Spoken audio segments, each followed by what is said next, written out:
I have to join Will and say to unmute. I've tried to unmute you, but you have to unmute yourself. So that's on me, the producer, and I'm not going to. Oh, right. You said you were muting us, so I figured that I was getting unmuted. So I've just... Luckily, I've just called the two of them miserable looking, but apparently that's because they hadn't heard my voice yet and now are looking far cheerier. Do you want me to start again? Go for me. That was shambolic, Michael. Public apologies. Public apologies. Hello and welcome to the Gridiron Show. Back again for another week. Me, Will, Gavin, Simon Clancy, Gridiron's features editor, and my main man for the podcast, Olly Hunter. How are we doing, boys? Yeah, we good. He threw out his little Aaron Rodgers straight away, didn't he? Hey, Simon, do you want to tell us the story about how he gave you a cheeky little smirk in London last weekend? Oh, no, he's muted. What's going on, McQuaid? This is a shambles. I don't like to talk about it, mate. Although I like to talk. I like to talk less about it than I do about Michael's shambolic production. But suffice to say, we carried on our outstanding friendship both in person at the Grove and then the lovely little smirk, which the little smile really when he knew it was me. So literally, that's probably the best thing that's happened to the Packers. And Simon Clancy and myself over the last couple of Sundays, because it's been pretty bad for both of our teams, hasn't it, Simon? All of our teams, buddy. All of our teams. Yeah. Look, we've moved the show to a Tuesday, mixing it up a little bit. We will do a little bit of reaction to week 6. There are plenty of topics for us to sink our teeth into, including a Monday night football game, which had a real Thursday night football je ne sais quoi to it overall, especially in terms of the offensive performances. We'll look at some of the relevant storylines going into next weekend, preview Thursday night football, and look forward to next weekend. Plus, we'll take your questions, which you can give us now on Twitter if you're watching live at Gridiron. You'll find us there, or you can go on the YouTube link, watch the live stream on there. A couple of people already saying hello via the YouTube comments. Lee, Joe, hello to you guys. Joe Wes just says Clancy gang with the kind of, pumping iron emoji. Understandable. Yeah.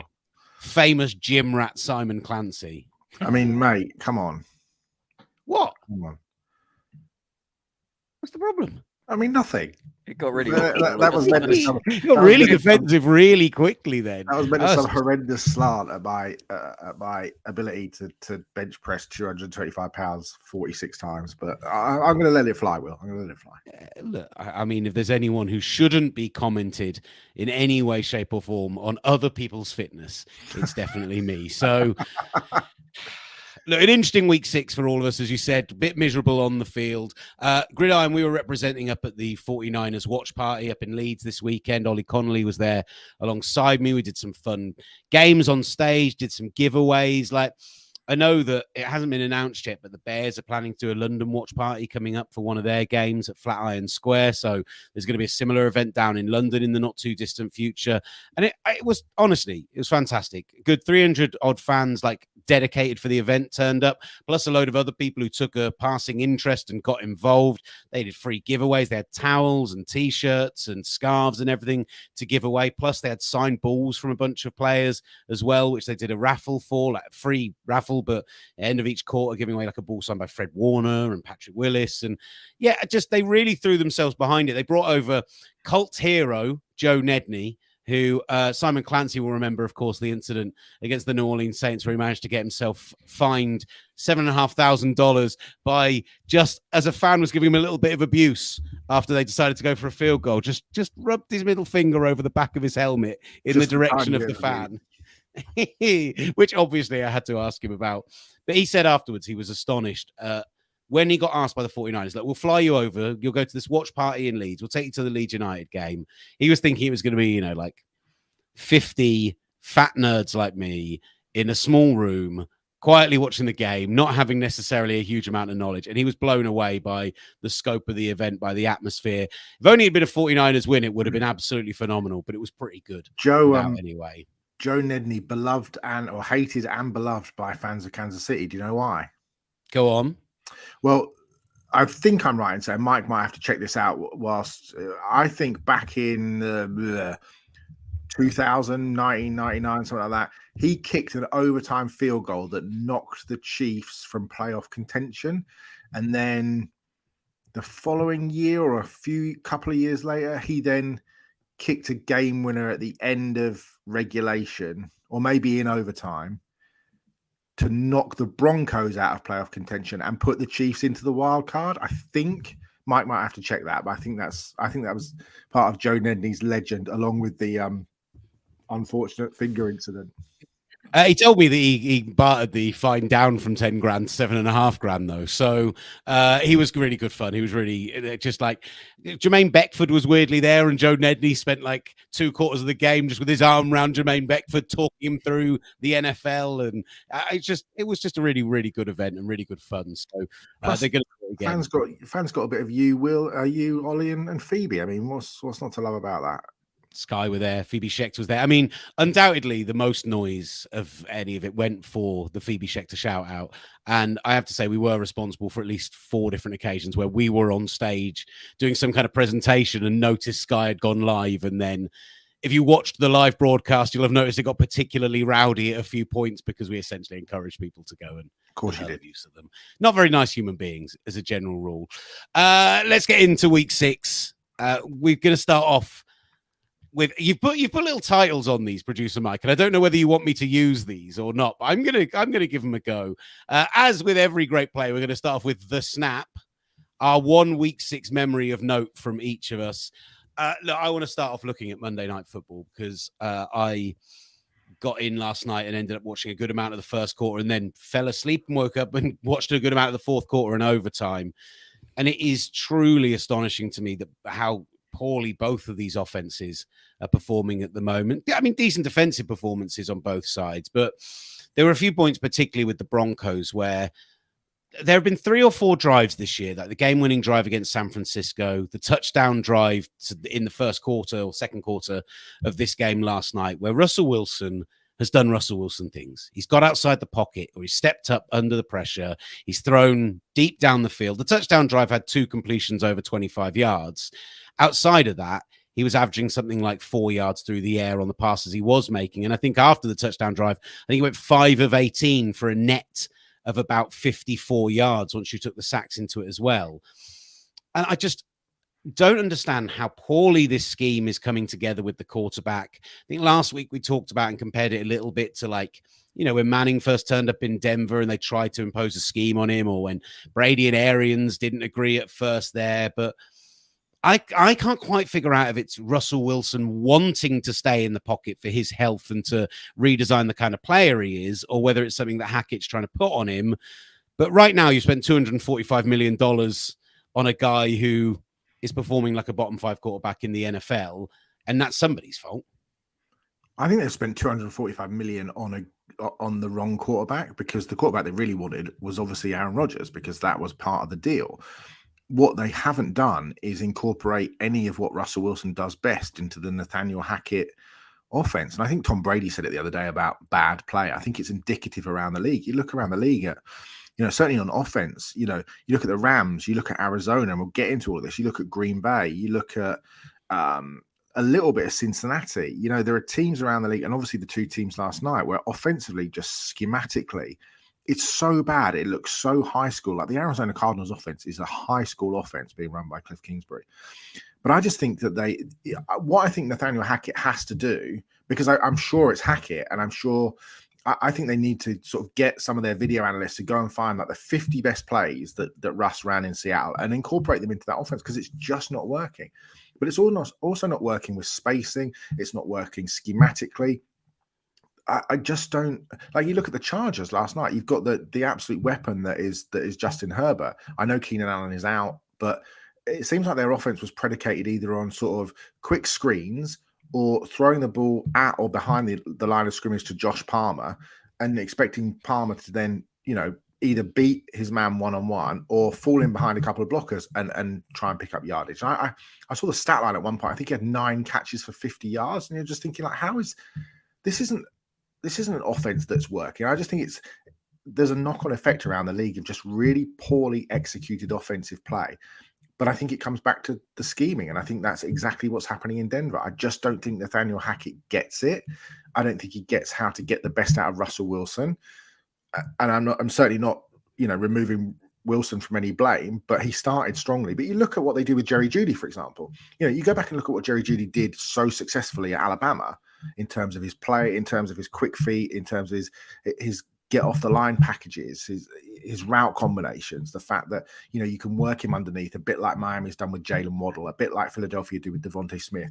You know, you can incorporate some of those Alabama plays, the ones that Brian Daboll ran and Steve Sarkisian ran, to get the ball to Jerry Jeudy. It seems like every single snap, Judy's running 30, 40 yards downfield. It makes no sense to me. I just really don't understand it. And then they bench Melvin Gordon, and it's like, well, who's running the ball? Then there was a period of time when Russ was just sort of controlling the ball at the mesh point and then just setting off and running himself. And then they brought Mike Boone in all of a sudden, and Boone sort of caught every pass, had every run. It was just like, you know, he's not played for 3.5 quarters. It just feels like there's a real kind of, it just feels so discombobulated. But I don't think they're the only team that's doing it. I think you pick 8-10 teams around the league where just the play calling, the scheme, the switch releases, all of those things just aren't working. And I really don't understand what's happening in Denver. And they're just wasting, you know, because I don't think Russell Wilson became a bad quarterback overnight. I just think they're wasting whatever talent they have. And, you know, you look at the job that's being done on defense. That defense is absolutely outstanding, but the offense cannot. I mean, the defense is as good as there is in the league. The offense just can't get anything going. And I'm sure it's schematic rather than Russell falling off a cliff and it being, he's only 34. It's not like he's not 45 or something. He should still have good 5, 6, 8 years left in him. But I don't know what you think, Ollie, but I just thought they would, you know, just felt so all over the place last night. And it's across the board, isn't it? And I think it shows that there are teams that have gone into the regular season with an idea of how they want to play and not really thought about how that fits with their first teamers. So, all right, this may have worked in preseason with the second, third string guys, but you come into proper football and it's not working, and they either haven't adjusted well or they don't know how to get out of the funk that they're in. This is indicative across the board. You've seen it with the Chargers. Why aren't the Chargers doing what they did last year in throwing the ball deep? I know, Will, you put a nice stat in the group about how Justin Herbert, I think, is second worst in throwing the ball deep, or has the second least amounts of throwing the ball deep. That's what he's good at. He's got an amazing arm. Just use that. I know he doesn't have Allen, but Allen's not your deep guy. It's one of those, newfangled analytic stats, the ADOT, average depth of target, which isn't that new, but, the bottom 4 in the league right now, in terms of average depth of target that they're throwing to, are Matthew Stafford, Joe Burrow, guys who threw deep last year. Of course, as we've just mentioned, the situation that's going on right now with Justin Herbert in Los Angeles, and then Bailey Zappi. And that's a scheme thing with Bailey Zappi. That's something that they are specifically doing to protect a third string quarterback. So for guys who are qualifying, you've got 3 people who were all in the conversation for MVP last year. And part of it was how good and varied their offenses were and how well they threw the ball deep and all. And actually, Stafford's a prime example of how they did a good job of it last year, of a new quarterback came into a scheme and they worked the scheme around the quarterback and his skills and his abilities. And actually this year, they've tried to mesh his abilities with what they did previously in Los Angeles. And there has been a talent drop off, but also it's not working. They need to go back to doing what he does so well. There was one other thing I wanted to call out about last night's game. And this isn't me having a dig at Russell Wilson, because this is a mistake that, many quarterbacks make, and it's a mistake that can happen at any time in a game, and you might misread or might have seen something on film which they present differently. There might be a really good disguise or something. But Troy Aikman for the 4th sack for the second for Drew Tranquill, absolutely railed out the left tackle and the left guard for completely missing the blitz pickup when it was very clearly a protections issue. And Wilson had told them to focus at they one-on-one. You literally saw him before the snap telling them to slide left to focus on that side, and they slid left and a huge gap opened up and Drew Tranquill just ran through the middle. And it was like blink and you miss it is often an overstated phrase. You literally could have blinked and missed Drew Tranquill from his get off to hitting Russell Wilson. It was also so quick. Russ should there were 2 free rushers on that play. Do you know what I mean? Through the A gap on the other side.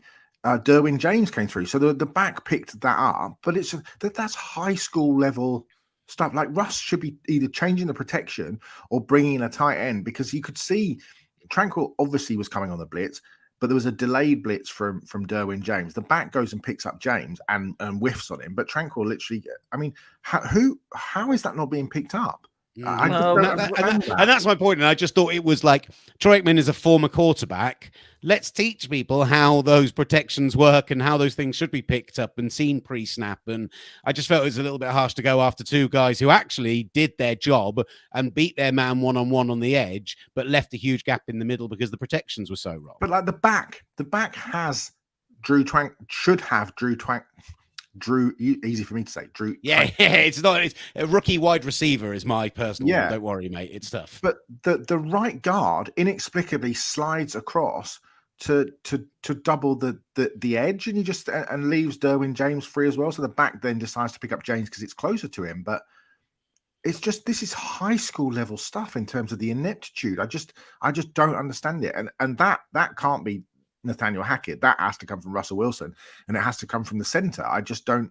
That just make Lloyd Cushenberry and Wilson need to sort that out. That can't be a coaching thing, or at least it can't be a coaching thing at the time. That has to be sorted by the quarterback in the center. It just baffles me.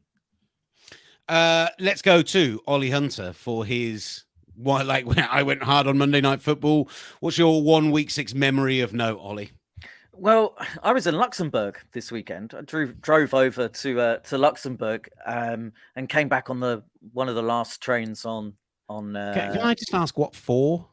Just for a little weekend away. It was beautiful. You can I've been to Luxembourg twice and never experienced anything like that would suggest it as a weekend break destination, but just intrigued. It was autumn. The leaves are changing. It's really pretty. It was a lovely, nice trip. I've never been to Luxembourg, so it's another country to tick off the list. So as I was coming back through northern Belgium, I would say Benelux, we didn't go through the Netherlands, but through northern Belgium, I was listening to TalkSport 2's coverage of the 6 o'clock game, which happened to be, luck would have it, or unlucky would have it for me, Packers versus the Jets. And I'd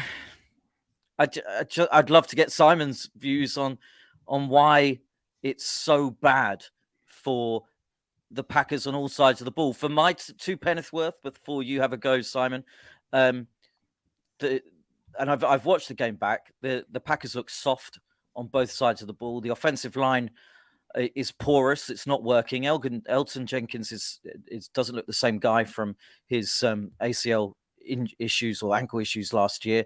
Bakhtiari, all right, he played almost the whole game, save for the last drive when they brought in Jordan Love. So the offensive line looks awful. They look soft. The defense looks soft. Joe Barry hasn't got it right in 6 games. And it all started with the inexplicable decision not to man mark, to go man coverage onto Justin Jefferson. And it hasn't gotten any better since then. Schematically, he's getting beaten each and every week. And I think maybe Matt LaFleur has been found out a little bit, because offensively it looks so turgid and dirge, and it's a worrying trait. Has Rodgers regressed? I don't know. What's going on, Simon? What are your thoughts on the pack? It's difficult. I think it is difficult because do you know what? The New York Jets played really well. They did, and they did. Say that. They're 3-0 and in the last 3 weeks, and 3-0 on the road, and fair play to them. But let's talk about the Packers' problems, because they are. I think that the Packers look broken in all 3 aspects of the field. I think special teams has been a struggle. It was a struggle last week against the Giants. They obviously had the block punt. They had a field goal deflected. As good as Rich Bisaccia is, it's still an issue. I think defensively, you touched on it, I just don't think Joe Barry's scheme's working. I don't understand Joe Barry's scheme, because you've got one of the top 4 or 5 cover corners in the league in Jair Alexander, but you're playing him as a zone cover man the entire time. That makes absolutely no sense to me whatsoever. But also, I think they miss Darius Smith a little bit in terms of the rotation, in terms of him being able to come in and their ability to get home with 4. You look at someone like Devondre Campbell, who was an All-Pro last year, who I think missed like 4 tackles the entire season. I think he's missed 9 tackles in 6 games, which is an issue. I think Barry's scheme just isn't working, and it feels like they are.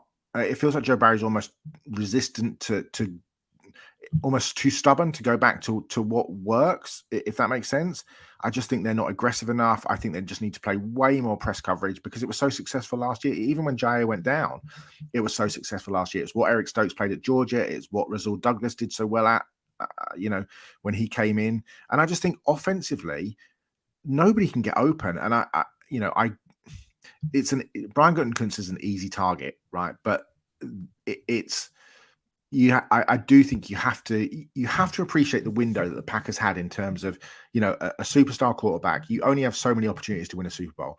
And 2 years ago, they made the decision to draft Jordan Love instead of a receiver. That they could have taken Brandon Ayuk. They could have traded up and taken Justin Jefferson. CeeDee Lamb went at 18.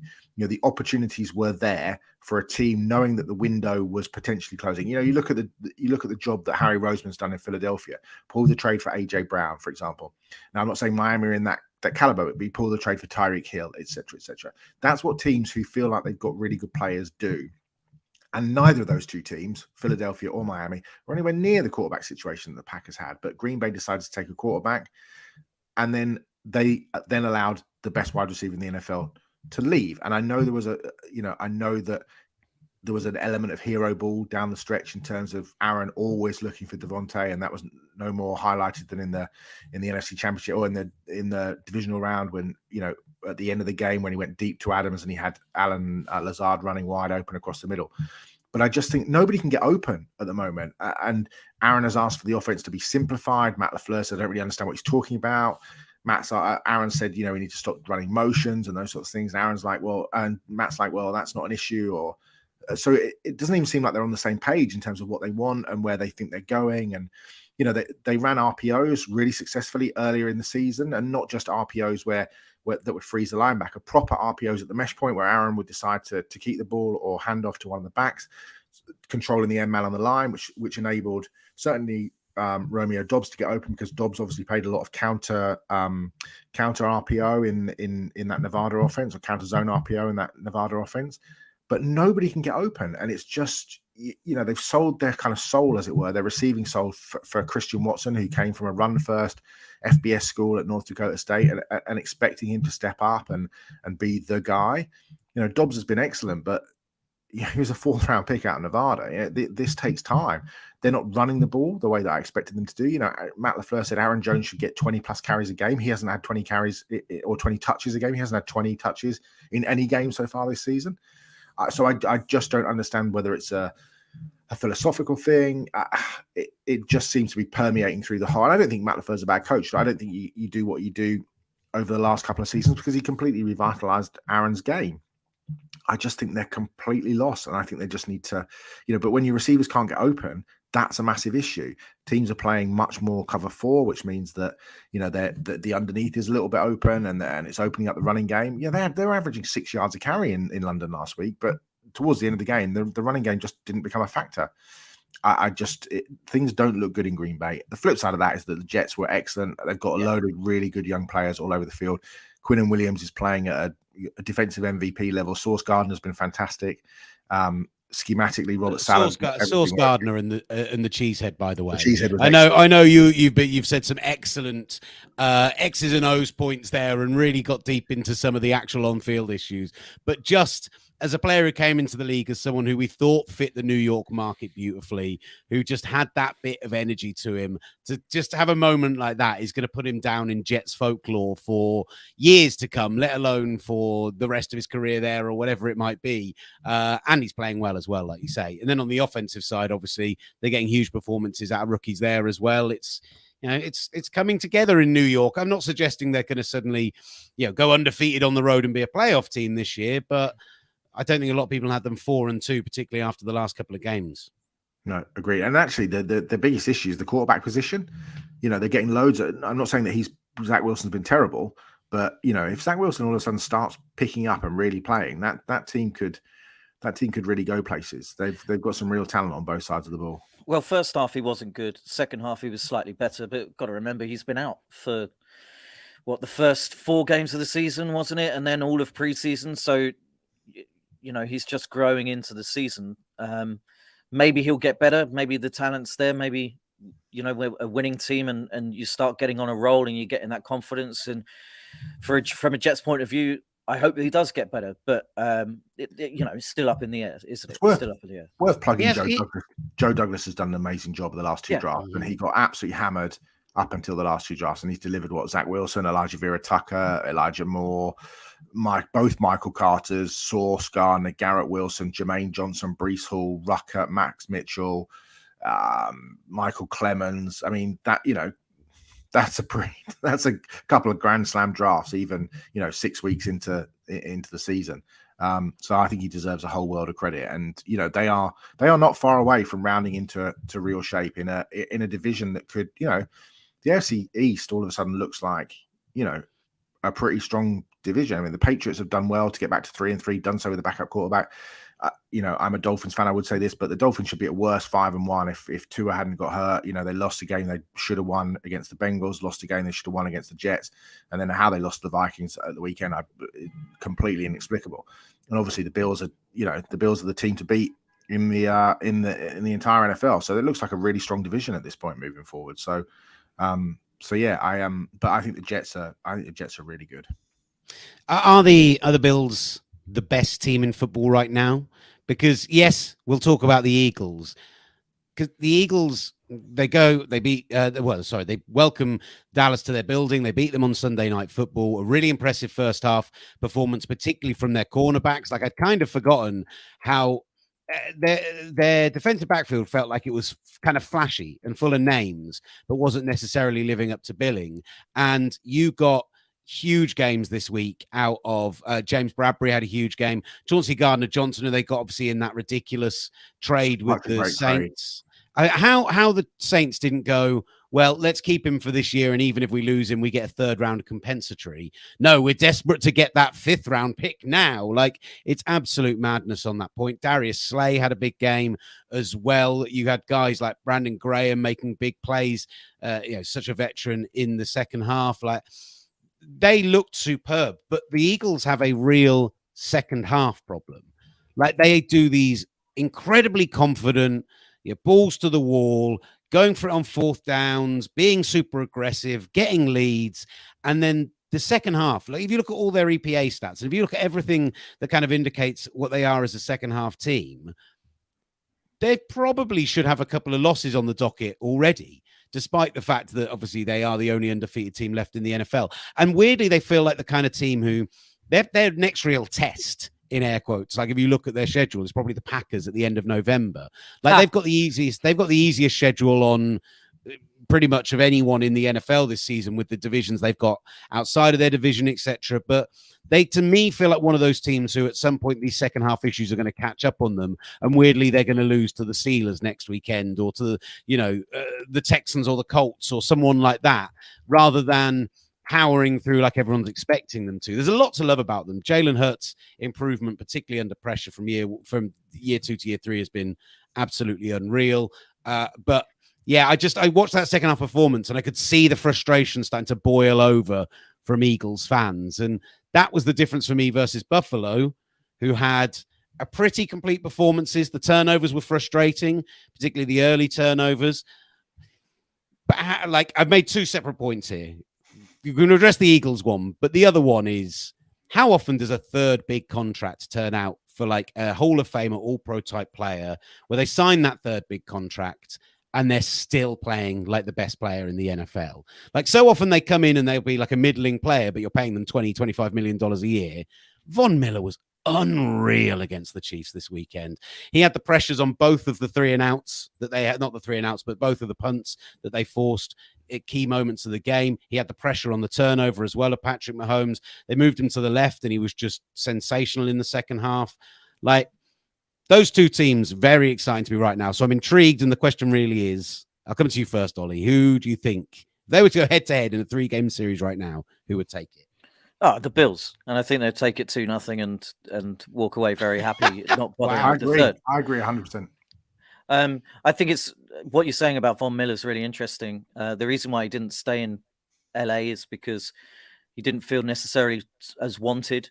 He obviously was going to get a big old payday somewhere else, and LA couldn't really compete with that. But he's really bought into the whole culture that's around the Bills, that defense.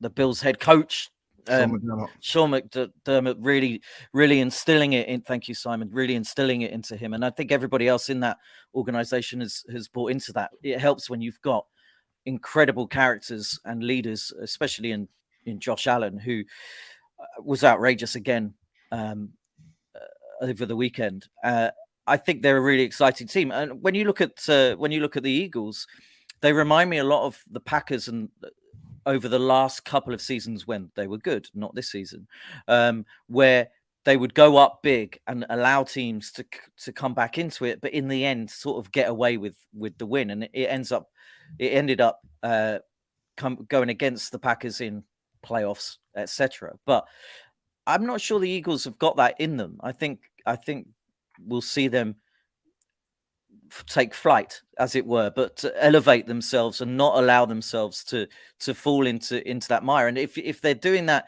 and they're 6-0 and they've got the poor schedule that they have at the moment, when it comes up against the better teams, maybe they'll have ironed those issues that you're talking about out. But I think the Bills are just, along with the Chiefs, I think the Chiefs would beat the Eagles in a 3-game series 2-0. So that's nothing on the Eagles. I think the Eagles have just played against some very poor teams and very poor quarterbacks.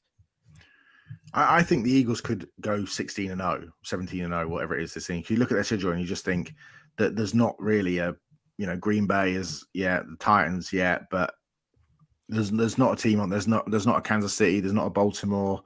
There's not a New England. There's not a, I'm not saying New England are the best team in the league, but that's a team that could provide them with some difficulties. There's not a team on there that you just think, oh, that's they'd be favored in every single game that you look at the rest of the way, which I think is it is some statement, even though I don't think they're the best team in the league. I think in terms of Buffalo, I do think they are the best team in the league. I think what you're seeing as well from Buffalo is you look at their weaknesses. They're able to hide their weaknesses really well. And I would say their secondary is not a strength, might not be a weakness, but it's not a strength. You are missing, again, a top 10 corner in the league in Tre'Davious White, who's about to come back. You're missing one of the best safeties in the league in Micah Hyde. Jordan Poyer's been injured. So but the scheme in front of them just works so well. Teron Johnson, Dane Jackson, the way they all play together. Kyrie Elam is playing well. I think it'll be really interesting if they pull a trade either for Christian McCaffrey or Cam Akers before the end of the trade deadline, because I think that Brandon Beane is very good at identifying weaknesses, and the run game, I think, is a bit of a weakness. And I just think if you're able to add a Christian McCaffrey, if he can stay healthy, to that mix, I mean, that is, that gives them a whole new dimension.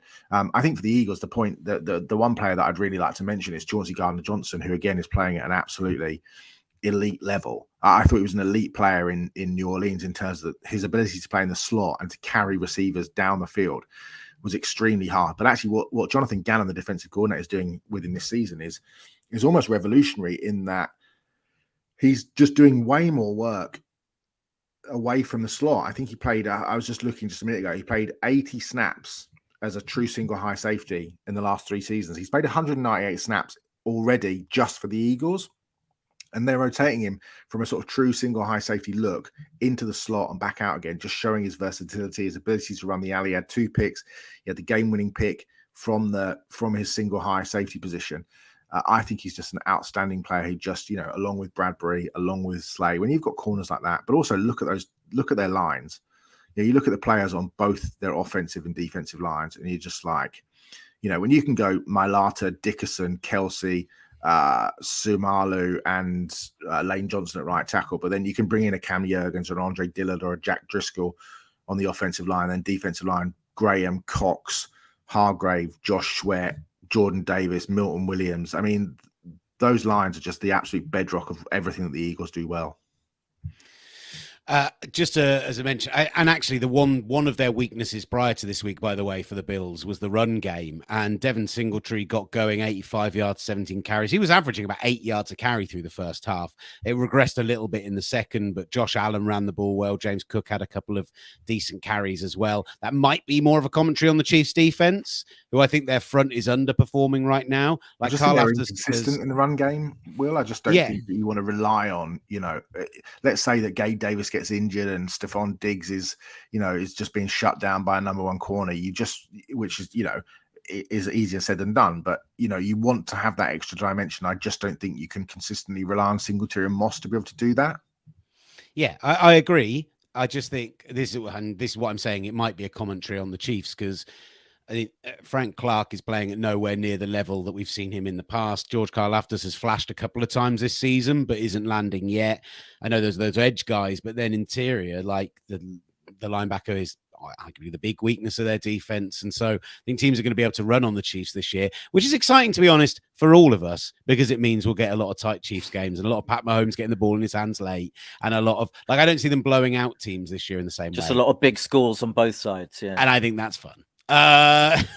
Was there any we kind of didn't actually come to you for what your point of the weekend, what your one snap thing you remembered from the weekend was, Simon? Sorry, was there anything you did want to throw out? No, there? Nothing really that we haven't touched on. I was going to do offensive futility, then I was going to do the Jets, and then I was going to do something else, but they're all beautiful things that we managed. Can I very quickly maybe jump on size then and ask you both a question about Lamar Jackson and the Baltimore Ravens? Yeah, please do. And the way that they lost that game, they led in all stats figures apart from the actual points against the Giants. Any worry at all for the Ravens and Lamar Jackson not being able to put teams away, and maybe something on the Giants? Are the Giants actually all right? Firstly, I just think the Ravens' inability to keep hold of a lead has been the huge issue for them right now. Like they were running the ball better than I think they have all season outside of Lamar. Kenyon Drake had a really good game. J.K. Dobbins a non-factor in this one, but had a decent game last week. And so that complementary run game is starting to come in a bit for the Ravens, but they've given up those two huge leads at home in those two big come from behinds. And then they give up a lead again in this game, which I think the Giants deserve a lot of credit for it. They get the interception, the fumble, they get they make the opportunities from the turnovers. Kayvon Thibodeau, by the way, see how emotional he was after the game about it. It was kind of beautiful to see in a kind of really touching but very manly way. I kind of just think they got a little bit out-coached in this game in the fourth quarter, which is saying something when you've got John Harbaugh, who is a pretty good coach and has been for a very long time in this league. But Wink Martindale's scheme, guy they know very well, threw some interesting stuff at them late on. And Brian Dable's just had a sensational time there. Like, I'm not worried for the Ravens, but I did expect them to have a couple more wins at this point, and they were in position to get them, Simon, and ended up dropping those points. Yeah, I think it's so interesting about the Ravens because they are essentially built for every single thing that they've fallen apart with. In terms of, we've always argued the fact that the Ravens are built not to be able to come from behind, that they're built to take a lead and then just defensively play well. I know the defense has struggled over the last year and a half, really, but the way that offense is set up with the tight ends, with the getting the ball to tight ends, with the power run game, etc., etc. And I know there's been injuries at the running back position, but it feels like everything that they were set up to do, that they've summarily fallen apart at. I think there was some late breakdowns on the offensive line. I think they're massively missing Ronnie Stanley, obviously, as you would. I think Lamar's played like an MVP, probably the MVP favorite, along with Josh Allen, really, for the first 5-6 weeks of the season, in the first three quarters of almost every game, and then it's fallen apart for some inexplicable reason. And I don't really know what it is. I think that the offensive line is one thing.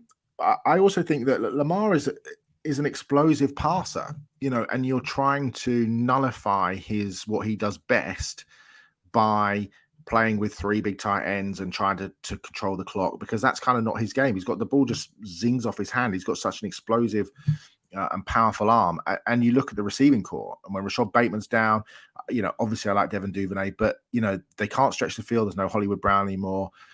that it's essentially, it's essentially just a bunch of guys really behind the top two guys. And Bateman's really struggled with a foot injury and stuff. And, if it's just Duvernay and then you're looking at tight ends and James Prochet and this kind of thing, then, you can roll a safety over the top when you're covering Duvernay, and you can sort of take him out of the game a little bit. And it's kind of what you'd hoped the opponents would do against the 49ers, because in a way, Deebo Samuel is sort of, Duvernay and Samuel share some similarities. But obviously when you have Ayuk and Kittle and the threats out wide that you guys have got, Jennings, etc., it's much more difficult to single up one guy like Samuel and try and take him out of the game.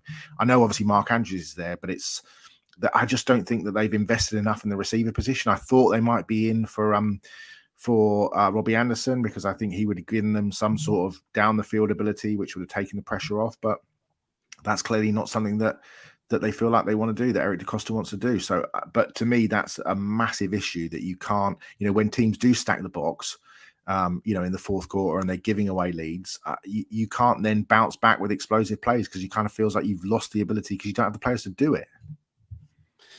Right, I'm going to ask about, we look forward, a little bit of a look forward to this week, but just before we look forward to Thursday Night Football, we mentioned Robbie Anderson there. We'll get to him with the Cardinals at the moment. Whether he'll be good to go for Thursday Night Football, who knows? But just one mention, we've mentioned Cam Akers' name a couple of times in the show already as a possible back that people could be trading for. You mentioned Melvin Gordon earlier on as well. We could see some player movement this week beyond Robbie Anderson. Saw some suggestions on Twitter last night. Melvin Gordon for Cam Akers, just straight up. Cam Akers looks like more the kind of back that Denver need, and Melvin Gordon looks like the kind of back that they need in LA. So maybe that's a solution for the pair of them. But what do you see? I just said in Denver, didn't I? You know what I meant. I always want to know if Michael needs me to do it again, because, otherwise he doesn't get his nice little clips for Twitter, etc. So you can just put my mistake online and I'll take the flack for it. Yeah, thanks. He's posting on the YouTube instead of sending us messages directly. Say hello to Paul and hello to Lee and hello to everyone else who's been dropping us a line on the YouTube, by the way. Send us your questions if you want. Just very quickly, Cam Akers, Melvin Gordon, Simon, those feel like two guys who need to move and quick. Yeah, I think, like I mentioned, Buffalo for Cam Akers. I think that there's a buyer beware with Melvin Gordon because of the fumbling issues. I think Atlanta would be a really good place for a good landing spot for Cam Akers as well. But to me, Buffalo just makes a whole world of sense, because he didn't become a bad back overnight, and I think I was reading on Monday that the strength numbers in his knee are, he's a better, stronger, faster, more explosive player after the surgery than he was beforehand. He was great at Florida State. He's great out of the backfield with great hands. He was really good as a rookie. Obviously came back end of last season and was able to contribute down the stretch in the playoffs. And I don't know what the issue is. I don't know where it's gone wrong. Obviously something's gone wrong, whether it's hard coaching that he's not been able to take to. I don't know. Nobody's really, it's clearly not a traditional off the field issue. But I can't see him being in Los Angeles much longer. But I think Buffalo just makes a whole world of sense. Yeah, I hate the idea of Buffalo trading for a CMC or for a Cam Akers. It's just terrifying. I mean, if you're Brandon Beane and you think the window is right now for Buffalo. Yes, Josh Allen's not going anywhere. He's not going to be around, but, contracts are going to happen. There's going to be big players that want big contracts, whether that's, you will have, do you want to keep Von Miller on? What's happening in the offensive line? Gabe Davis is going to want a big contract. The tight end is going to want a deal. What happens to the safeties? All of those, there are going to be Matt Milano, Tremaine Edmonds. There are players that are upcoming that are looking for big deals. And I think you need to maximize the opportunity. They're clearly the best team in the league. So why wouldn't you make use of that? Why wouldn't you just do everything that you could? Because it's not going to cost you a first round. It's probably not going to cost you a second round for Cam Akers. It might cost you, depending on what the issue is, it might only cost you a fourth rounder or a fifth rounder. Why wouldn't you do that to just, do whatever you can to get over the line? Whereas, what do we reckon, Ollie? Compensation for McCaffrey. Lee Conley has asked that very question. The injury history is the only thing that's the knock for me, but 2 firsts? The Panthers want multiple firsts, don't they? For a running back with injury history, it is brutal. It is brutal. I think also teams will see that they're trying to fire sale, and it will be like when Chelsea got all of their money. However you want to say they got their money, but when they got all of their money in the mid-2000s and you had the Chelsea tax, which went up by 10 million or whatever. Sean Wright Phillips going for 20 million. It's the same here with the Panthers, but reverse. Like, they know that they need to. They're looking to rebuild, and that the Panthers are looking for draft picks. Okay, you can have one or two. Here's one because CMC's got injury problems. So I think it's probably maybe a 1. I think it's a 1 and a 3 or something like that. But I don't think he's going to go anywhere. I think I think they'll hang on. The man himself over watching our podcast, of course, as every week, hidden behind me on the shelf. Me and Ollie Hunter both got those Christian McCaffrey bobbleheads while we were at that Stanford game. Stupid tree. What's right? Thursday night. Stupid tree. Stupid tree. I hate that mascot. It is one of the worst. It's crap tree, isn't it? What is? Why do we have to talk about Thursday night football? Like, I want to pretend that it doesn't exist as an entity anymore. Although, actually, this week you have to say, Thursday night football, plenty of intriguing storylines going into it. The Cardinals being a bit of a shambles. The Saints, another opportunity by the wayside this past weekend. They could have and should have beaten the Vikings, probably. They could have and should have won this weekend and gave away a lead to the Bengals. But you do have to say, at least Thursday night football this week is better than Patriots Bears on Monday night football, Simon. I mean, nothing could be worse than Monday night football this week. I mean, nothing. But Thursday night football runs it pretty close. I mean, Cliff Kingsbury is a man that couldn't win in college with Patrick Mahomes.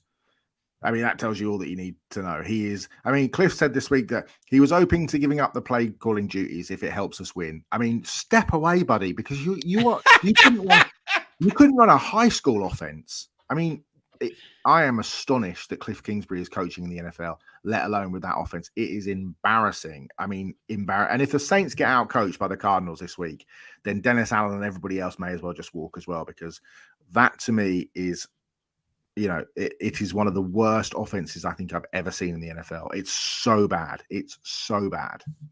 If they hadn't given him the inexplicable massive contract extension, Cliff Kingsbury would be fired already. Surely he'd be already out of the door. I mean, Sean Payton must be looking at that job and thinking, well, I'd take that, the chance to at least work with a Kyler Murray.